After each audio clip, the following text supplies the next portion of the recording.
l'invité du jour et aujourd'hui nous recevons Julie, salariée à Liane. Bonjour Julie, ça va? Bonjour Marie, oui ça va, très bien, merci. Alors Liane, c'est Lien avec l'animal et contre l'exclusion sociale. C'est une association créée en 2003. Mais c'est quoi son objectif, Julie, à Liane? Alors Liane a été créée en 2003 à Strasbourg et en 2023 à Besançon, donc on est tout jeune sur le territoire. Et donc en fait nos objectifs à nous, c'est de créer, de développer ou de maintenir le lien homme-animal à travers tous les âges de la vie. Donc que les gens puissent avoir des animaux de compagnie chez eux ou qu'il n'en ait plus. Nous on est là pour recréer ce lien. Et quels sont les problèmes que vous rencontrez, enfin que les membres de Liane rencontrent lors de vos interventions, ou à quoi faites-vous face tous les jours en fait?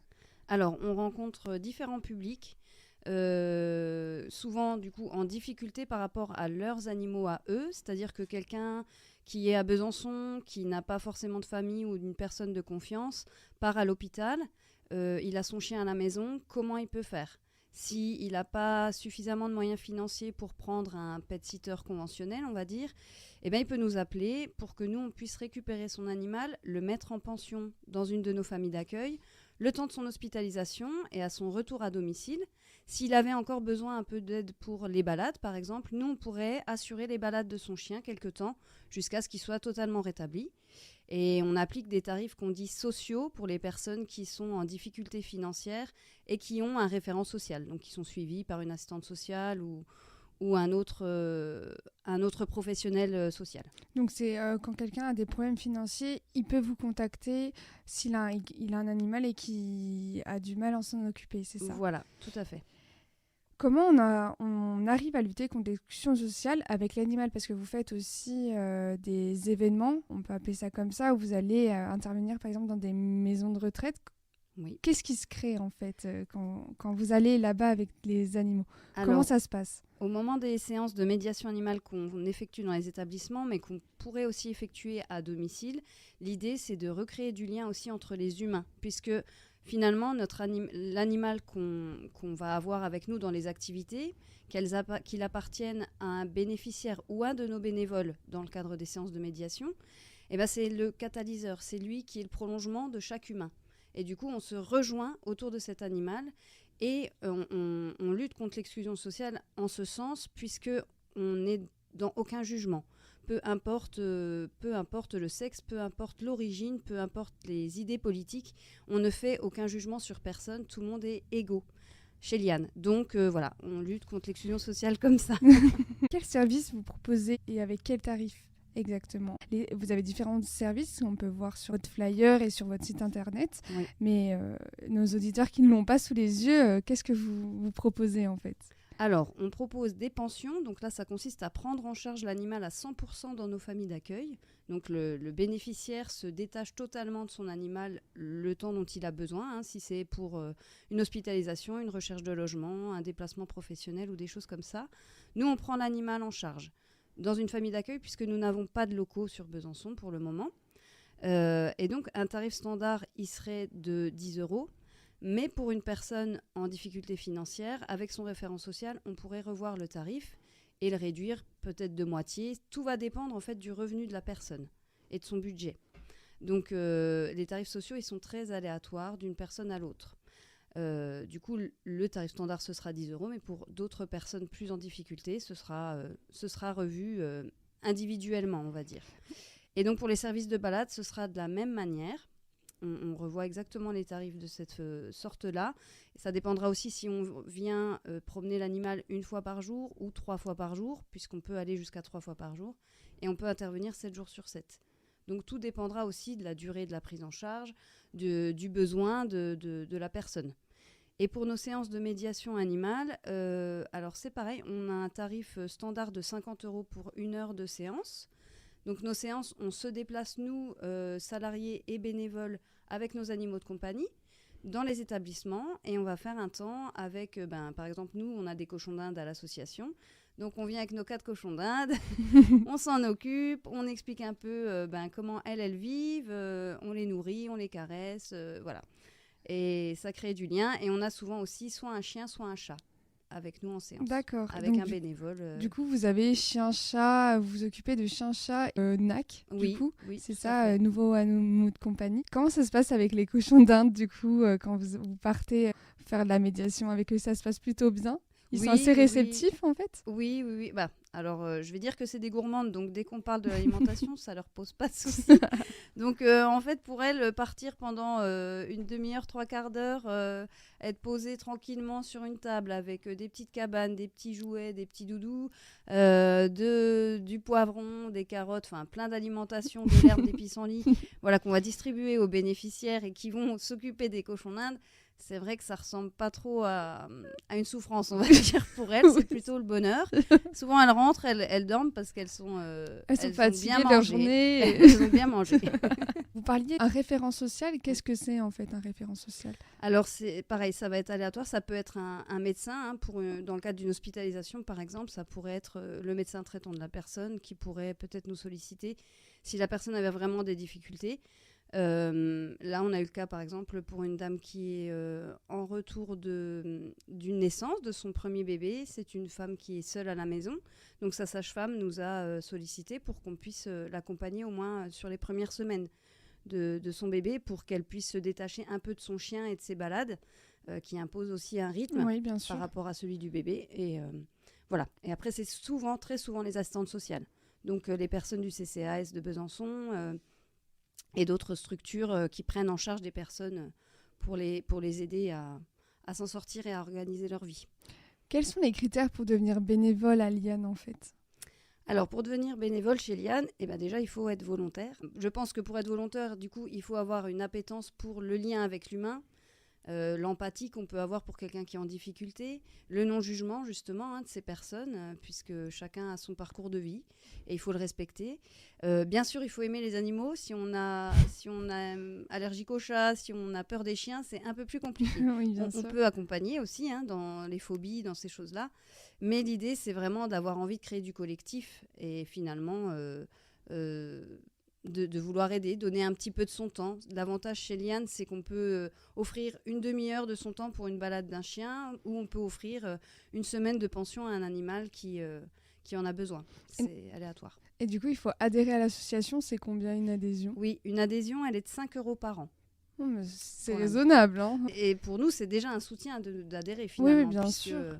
c'est ça qui nous permet d'avoir quelques fonds pour pouvoir répondre aux demandes et appliquer des tarifs réduits.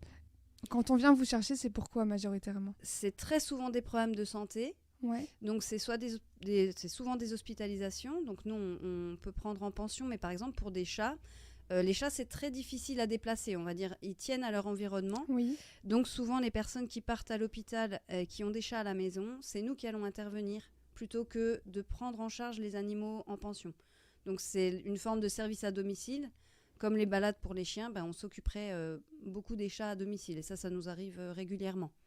Et vous emmenez, donc à part les cochons d'Inde, des chiens et des chats en médiation? Oui, ça arrive? Même les chats?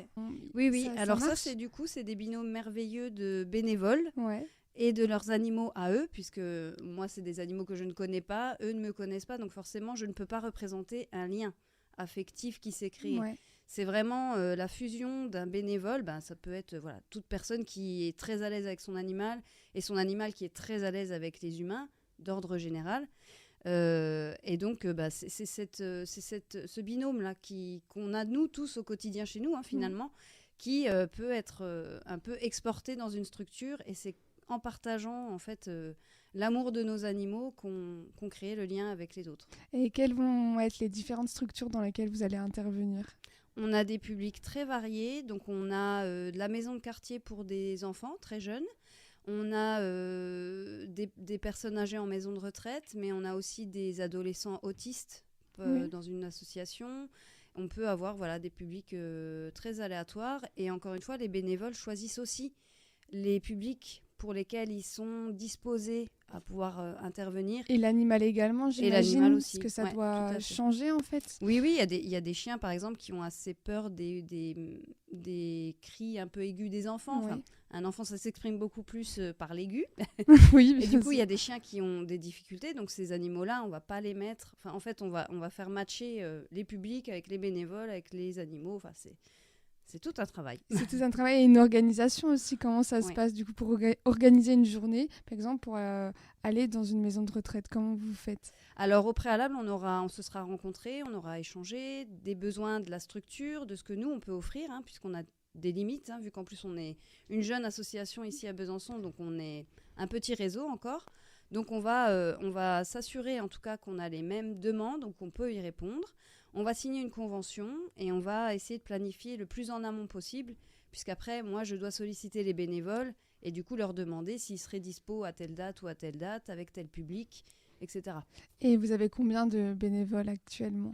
Actuellement, on a 3 bénévoles chiens et on est en cours de recrutement, on va être bénévole. Et il y a une personne qui a un chien et un chat, donc elle peut intervenir avec l'un ou l'autre. Vous y allez aussi du coup? Et moi, j'y suis systématiquement avec les 4 cochons d'Inde. Ils travaillent bien, ils mangent Ouais, bien en tout voilà. cas. Ouais. On peut vous retrouver sur les réseaux? Oui, tout à fait. On a un Facebook, donc on s'appelle Association Liane Besançon. Sur Instagram, on s'appelle Liane Bezac.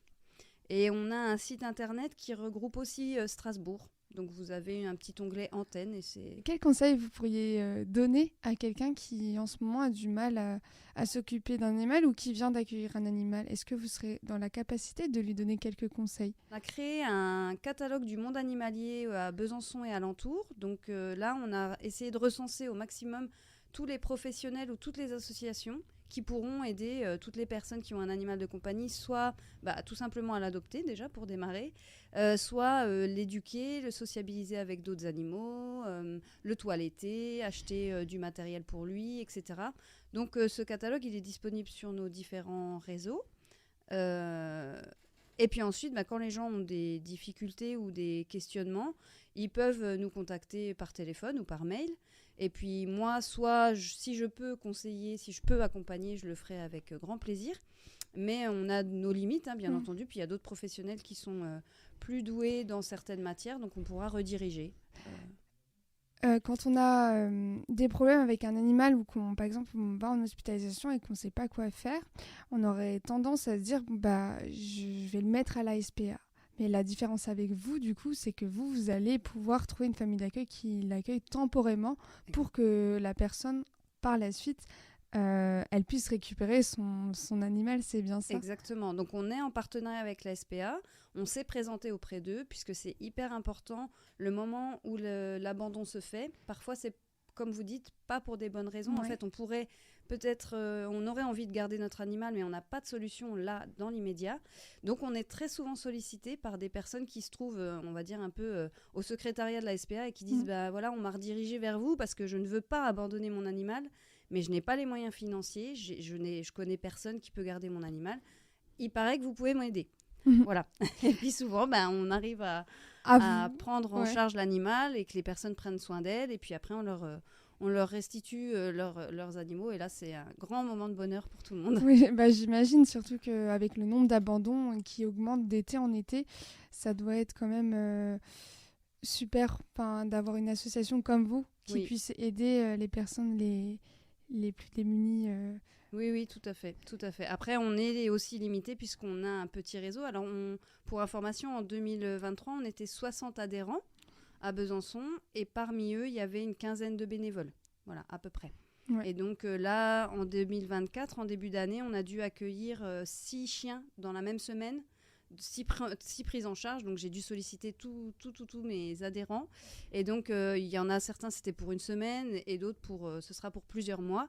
Donc voilà, on essaye d'ajuster, on essaye de répondre le plus possible, mais c'est vrai qu'on est limité parce qu'on n'est pas assez nombreux. Et parmi vos bénévoles, vous avez des familles d'accueil?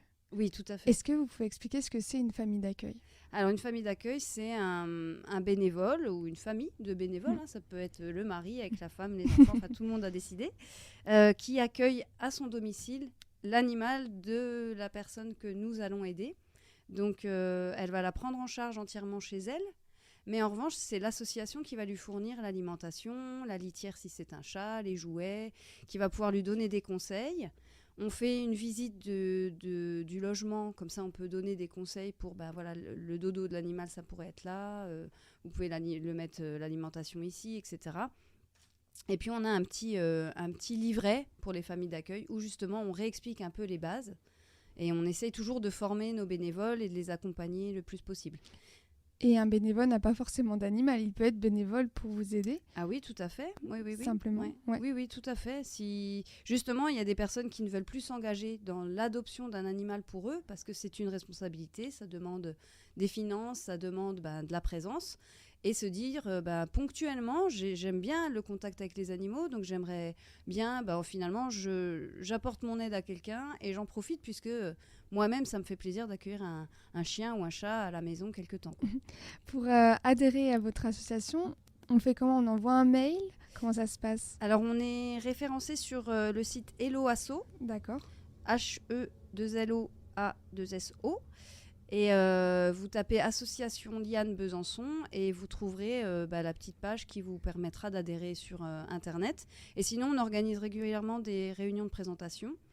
Et donc là, c'est le moment où on peut se rencontrer, on peut réexpliquer nos activités et on peut adhérer. Vous faites des événements où vous êtes présent en tant qu'association, comme un stand où vous vous présentez? Oui, on sera présent à l'organisation Marche Interage qui est organisée par le CCAS de Besançon au mois d'avril. D'accord. J'ai plus la date exacte. Et on sera là aussi pour la fête du Klebs à Rio. Oui, donc on participe régulièrement à des événements publics et ça nous permet de rencontrer des personnes, de nous présenter et voilà. Et en tout cas, merci beaucoup pour toutes ces informations. On espère que nos auditeurs ont bien compris qui était Liane et qui pourront venir vous voir si en cas de problème ou de non-disponibilité pour leur animal. Merci beaucoup, Julie. Merci.